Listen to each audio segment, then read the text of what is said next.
যদি এভাবে মরে যায় আমরা তাহলে বিক্রি থেকে লাভ আছে।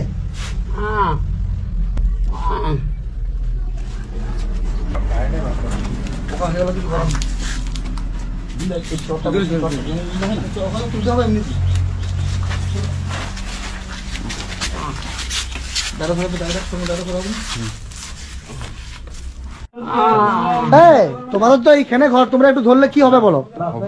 তাহলে হাত দিলে পঞ্চায়েতের প্রধান ও ধরছে, আর তোমরা ধরবে না একটু এসে? তোমাদের পাশের বাড়িতে তো আছে, একটু ধরো। এখানে কে কে মরেছিল বলে যে মরে গেলে তাদের কেস কেস হবে, কে কে মরেছিল এখানে মিসেস আর ওর ছেলেটা এসেছিল আমার কাছে অফিস। ওরা এখন বিষ্ণুপুরে আছে, এখন বিষ্ণুপুর। ওদের বাড়িতে ওরা জায়গা পাচ্ছে থাকতে, ওর বাপ জায়গা পাবে না? ওইখানে ছিল তো, ওইখান থেকে এখানে চলে গেছে, ওখান থেকে এখানে ফেলে দিয়েছে। ওইখানে ছিল, ওইখানে ছিল। সেই নিয়ে বিরাট এখানে বাগবিতণ্ড হয়েছে, এলাকার মানুষ মেনে নেয় না, যে লাস্টটা আমার কাছে গেছে। আমি আবার বললাম যে এটা ঠিক হচ্ছে না, আমার সাথে হয়েছে। ওর বেটার নাম্বারটা হসপিটালে নিজে এখানে ফেলে দিয়ে পালিয়ে গেছে, পুরো শরীরটা পোকা হয়ে গেছে। অ্যাকচুয়ালি এই ঘরটা সম্পত্তিটা পাওয়ার জন্য, এই যে ঘরটা দেখতে পাচ্ছি, এই ঘরটা হচ্ছে সম্পত্তি না, এই সম্পত্তিটা হচ্ছে না, ওই সম্পত্তিটাকে হটানোর জন্য এখন ওরা এখানে রেখে গেছে। ঠিক বলছি তো? কোথায় থাকে? বিষ্ণুপুরে থাকে। মানে এখানে মরার জন্য ফেলে দিয়ে গেছে। এটা আইনের আওতা ছাড়া, এটা আইন ছাড়া ওদেরকে বাগানো যাবে না। যাদের মানসিকতা এত খারাপ হবে, নিজের বাপকে এখানে ফেলে দিয়ে যাবে, তাদেরকে পুলিশে দিয়ে ভালো।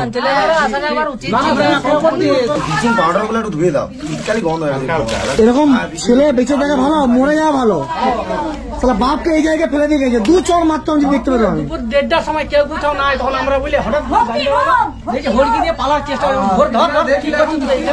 ঝোলটার ভিতরে ফেলে দিয়ে পালাচ্ছে, ঝোলটার ভিতরে। তুলো আর তুলো তুলো তো হয় পড়ো।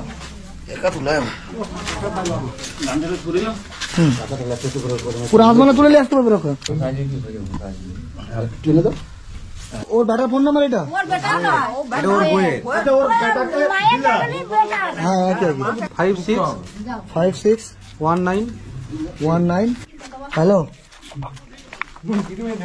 হ্যালো, বলছি যে আপনার ওই পার্সেল আছে, পার্সেল কোথায় যাব ঠিকানাটা বলেন তো?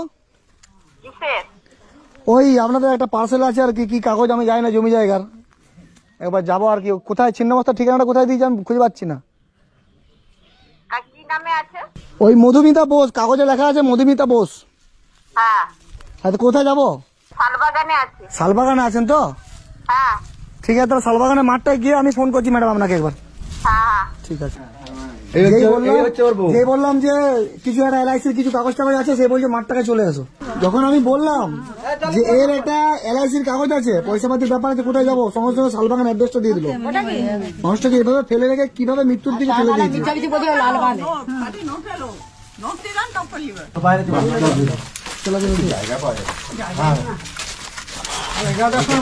দিয়ে যাই ওই সাইডে পাগল দিতে হবে।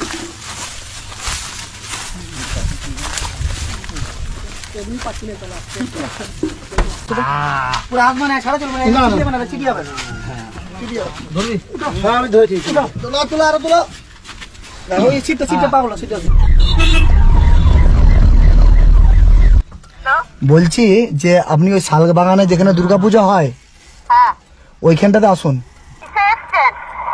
আমরা বাইকে আছি। তো বাইকে আছে, আসুন, নাই সোজা চলে আসুন, আমি গাড়ি আছে তা নাই।